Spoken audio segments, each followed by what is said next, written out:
रजनी को बचपन से ही पेंटिंग का बहुत शौक था।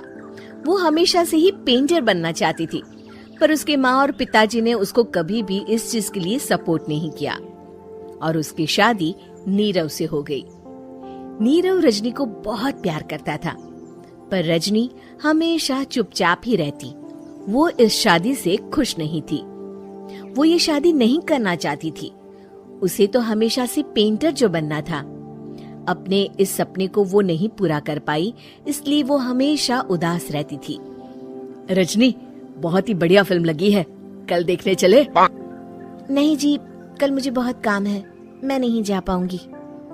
अच्छा तो कोई बात नहीं, संडे को चलते हैं। देखिए, मुझे फिल्म देखना पसंद नहीं है।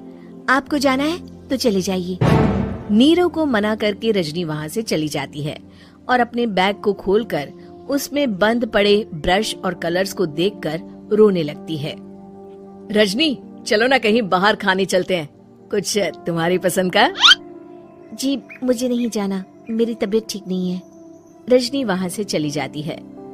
नीरव को समझ नहीं आता कि रजनी उससे इतना दूर क्यों रहती है। वो जब भी उसके साथ वक्त बिताना चाहता है, रजनी कोई ना कोई बहाना बना देती है। एक दिन घर पर कोई नहीं था। रजनी घर का सारा काम जल्दी से खत्म कर लेती है। घर पर अकेले होने के कारण वो सोचती है कि वो आज पेंटिंग करेगी। वो अपने कमरे में जाकर पेंट ब्रशेस और कलर्स निकालकर जैसे ही कलर मिक्स कर रही होती है कि दरवाजे पर बेल बज जाती है। अब कौन आ गया इस वक्त? इतनी मुश्किल से तो मुझे पेंट करने का मौका मिला है। रजनी दरवाजा खोलती है तो उसकी सास अपनी सहेलियों के साथ खड़ी होती है और सब घर के अंदर आ जाते हैं। अरे बहू, सबको शरबत बनाकर पिला दे, बाहर तो बड़ी गर्मी है। उफ। जी। रजनी पेंट ना कर पाने से उदास हो जाती है। उसे गुस्सा भी आ रहा होता है कि उसने इस शादी के लिए हाँ क्यों कह दी। वो रसोई में जा रही होती है कि उसकी सास उसे रोकती है। बहू, सबके खाने का भी इंतजाम कर लेना, आज का लंच तो ये सब यहीं करेगी। हाँ। रजनी बिना कुछ कहे रसोई में चली जाती है। सबके लिए खाना बनाती है। सब खाना खाते हैं और रजनी घड़ी देखती है कि ये सब कब जाएंगे ताकि वो अपनी पेंटिंग कर सके। जब शाम होती है तब सब चले जाते हैं अपने घर। अरे बहू, सब तेरे खाने की तो बहुत तारीफ कर रहे थे, सबको बहुत अच्छा लगा खाना। आपको मुझे सुबह बताना चाहिए था ना कि आपकी सहेलियां आ रही हैं। पता भी है कितना वक्त लगा सारा खाना बनाने में। अरे बहू, तू ऐसे कैसे बात कर रही है मुझसे? तो और कैसे बात करूं?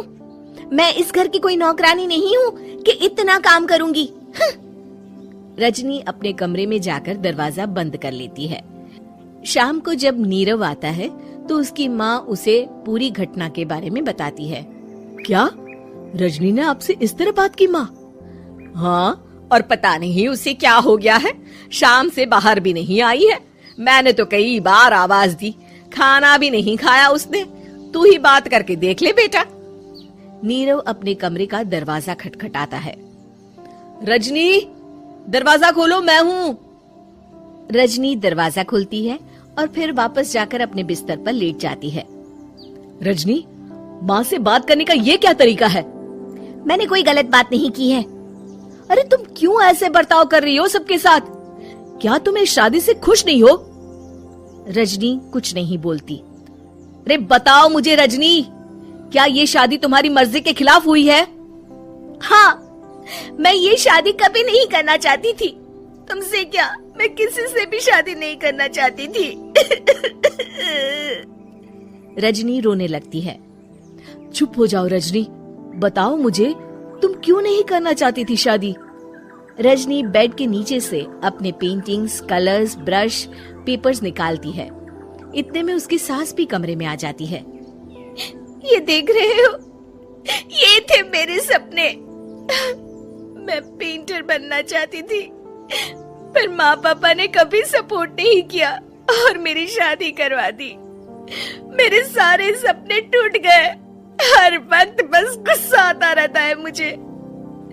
मैं जानती हूँ कि आप लोगों की इसमें कोई गलती नहीं है, पर मैं क्या करूं, मुझे समझ में नहीं आता।